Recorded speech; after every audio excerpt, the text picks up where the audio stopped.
একজন আত্মমুগ্ধ ব্যক্তি রাজার মতো কর্তৃত্ব চায়, অথচ তার জবাবদিহিতা থাকে একটি ছোট শিশুর মতো।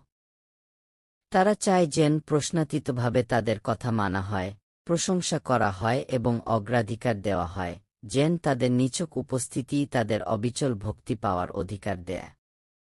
তারা প্রশংসা, নিয়ন্ত্রণ এবং মনোযোগের কেন্দ্রবিন্দু হতে চায়, কিন্তু যখন তাদের আচরণের দায়ভার নেওয়ার সময় আসে, তখন তারা শিশুসুলভ আত্মরক্ষামূলক ভঙ্গিতে গুটিয়ে যায়।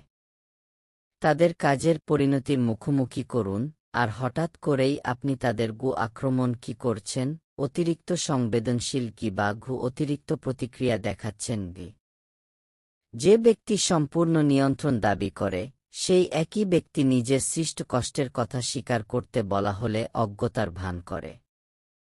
তারা মানুষকে জয় করার জন্য আকর্ষণ এবং ব্যক্তিত্বকে অস্ত্র হিসেবে ব্যবহার করে, তারপর দায়বদ্ধতা এড়াতে ছলনা এবং দোষারোপের আশ্রয় নেয়। তাদের এই দ্বৈত নীতি ক্লান্তিকর।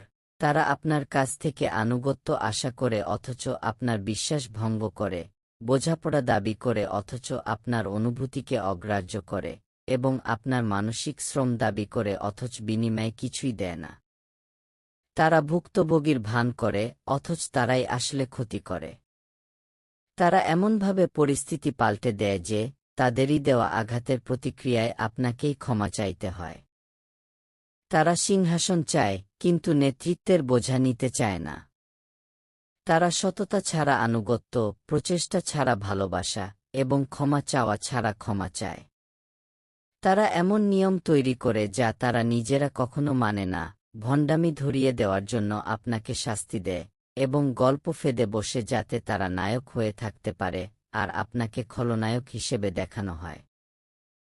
তাদের অন্তরে, তারা কোনো সঙ্গী খোঁজে না, তারা একজন ভৃত্য খোঁজে, যে তাদের অহংকারের ভার বহন করবে, বিনিময়ে একটি আঙুলও নাড়াতে না বলে। আর যখন তারা বুঝতে পারে যে আপনি তাদের আর পূজা করছেন না, যখন আপনি অবশেষে সত্য, প্রচেষ্টা বা পারস্পরিক সম্মান দাবি করেন, তখনই তাদের আসল রূপ বেরিয়ে আসে। আপনি কোনো ভুল করেছেন বলে নয়, বরং আপনি দায়িত্বহীনভাবে তাদের ক্ষমতার বিভ্রমকে নাড়া দেওয়ার সাহস দেখিয়েছেন বলে।